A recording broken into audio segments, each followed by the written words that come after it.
नमस्कार, मी वैष्णवी. आपण पाहत Indian TV news. Indian TV न्यूजच्या बुलेटिन मध्ये आपले स्वागत आहे. चला तर नजर टाकवायच्या काही विशेष घडामोडींवर. गेल्या अनेक वर्षापासून दुरावस्थेत असलेल्या अंबरनाथ शहराच्या मध्यस्थानी असलेले पंडित जवाहरलाल नेहरू उद्यानाचे अर्थातच आनंदवनाचे भव्य दिव्य स्वरूपात लोकार्पण करण्यात आले. शहराच्या मध्यस्थानी असलेले हे उद्यान गेली काही वर्ष दुरावस्थेत होते. या उद्यानाची नव्याने उभारणी व्हावी आणि सर्व अंबरनाथवासियांच्या साठी हे उद्यान सेवेत दाखल व्हावे असा संकल्प काही महिन्यापूर्वी डॉक्टर श्रीकांत शिंदे यांनी केला होता. यासाठी अंबरनाथ महानगरपालिकेच्या माध्यमातून याचा सविस्तर आराखडा तयार करण्यात आला होता. यानुसार शासनाकडे सातत्याने पाठपुरावा करत या उद्यानाच्या नव्याने उभारणीसाठी निधी देखील मंजूर झाला. यानुसार या उद्यानाची नव्याने उभारणी करण्यासाठी काही महिन्यापासून काम सुरू होते. या कामाचे मोठ्या संख्येने उपस्थित असलेल्या अंबरनाथवासियांच्या उपस्थितीत डॉक्टर श्रीकांत शिंदे यांच्या हस्ते लोकार्पण करण्यात आले आणि या विकास कामाचा घेतलेला हा संकल्प खऱ्या अर्थाने पूर्ण झाला. नव्याने उभारणी करण्यात आलेल्या उद्यानात सुंदर असा बगीचा, मुलांना खेळण्यासाठी विविध खेळणी, नागरिकांसाठी व्यायामाचे साहित्य, जॉगिंग ट्रॅक, सिंथेटिक ट्रॅक, मुलांना खेळण्यासाठी स्केटिंग ट्रॅक यासारख्या अनेक सुविधा उभारण्यात आल्या आहेत.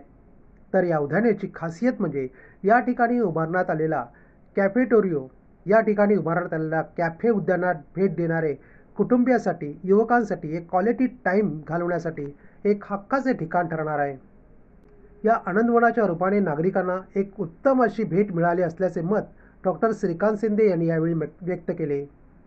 या प्रसंगी आमदार डॉक्टर बाळाजी किनीकर, जिल्हा प्रमुख गोपाळ लांडगे, अंबरनाथ शिवसेनाचे माजी नगराध्यक्ष अरविंद्र वाळेकर, सुनील चौधरी, माजी नगराध्यक्ष मनीषा वाळेकर, माजी उपनगराध्यक्ष अब्दुल शेख, माजी नगरसेवक सुभाष साळुंके, चंद्रकांत भुईर, ज्योत्स्ना भुईर यांच्यासह स्थानिक पदाधिकारी, मान्यवर, पत्रकार मंडळी यावेळी उपस्थित होती. टेम्पल सिटी, आपण जसं तिरुपती बालाजीला गेल्यानंतर त्या ठिकाणी म्हणतो की तिरुपतीला की टेम्पल सिटीमध्ये आलो, तर टेम्पल सिटीचं रूप देण्यासाठी जे आहे ते आम्ही या ठिकाणी अंबरनाथचं जे प्राचीन शिव मंदिर आहे, 1000 वर्ष जुनं, हे शिवमंदिरामध्ये शिवरात्रीच्या वेळेस खूप लोक दरवर्षी येत असतात. हे आजूबाजूच्या परिसरातून असतील, ज्यांना ज्यांना माहिती आहे. पण जर तुम्ही ठाण्याला देखील गेलात तर ठाण्याला पण रहिवाशांना जर विचारलं आपण की अंबरनाथमध्ये हे 1000 वर्ष जुनं शिवमंदिर आहे, तर त्यांना ते माहिती नसतं. त्यांना फक्त माहिती की कोपिनेश्वर मंदिर जे आहे ठाण्यामध्ये ते हजारो वर्ष जुनं आहे. हे शिवमंदिर जे आहे, जे वास्तुकलेने नटलेलं मंदिर आहे, हे अजूनपर्यंत जे आहे ते ठाण्याला पण माहिती नाही. म्हणजे मुंबईला जे आहे ते लोकांना दूर या गोष्टी राहिल्या.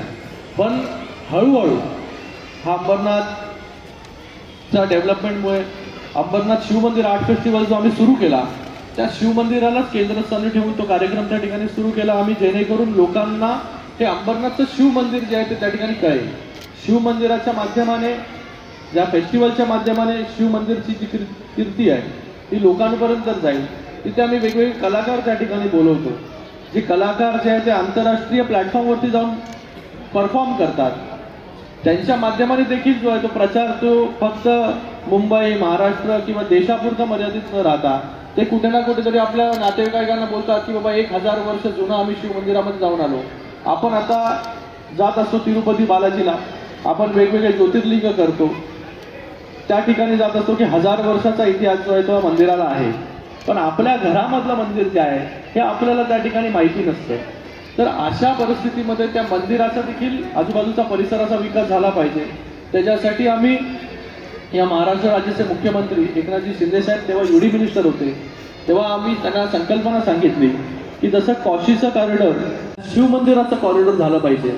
त्याच्यासाठी आम्ही प्रयत्न चालू केले आणि आज त्या प्रयत्नांमध्ये आम्हा सगळ्यांना यश या ठिकाणी आलं. ही सुरुवात मला वाटतं 7-8 वर्ष अगोदर झाली. कार्यक्रम करायचा होता, कार्यक्रमाला जागा नव्हती, कुठे करायचा कार्यक्रम, तर कार्यक्रमाला जागा शोधली. ती याची पडीक जागा होती, त्या ठिकाणी अनेक अशा गोष्टी त्या ठिकाणी होत होत्या.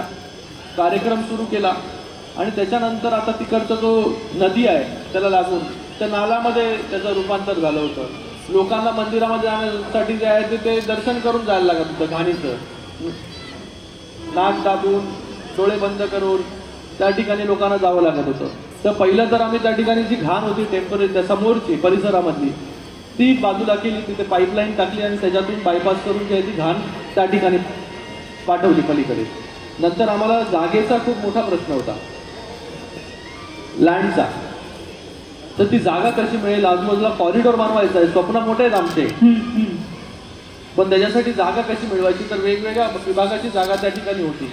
ती जागा एक्वायर करायला लागली, त्याला प्रोसिजर करायला लागली आणि आज ती जागा जी आहे ती आमच्याकडे एक 7 ते 8 एकर आमच्या ऍक्विजिशन मध्ये आली. ओके. भविष्यामध्ये अजून 5 एकर जागा ऍक्विजिशन मध्ये येईल. म्हणजे भविष्यामध्ये bureau report Indian TV news Ambernath. या होत्या इंडियन टीव्ही न्यूज. तुम्हाला आमच्याशी संपर्क साधायचा असल्यास स्क्रीनवर दिलेल्या क्रमांकाशी संपर्क साधू शकतात. 9320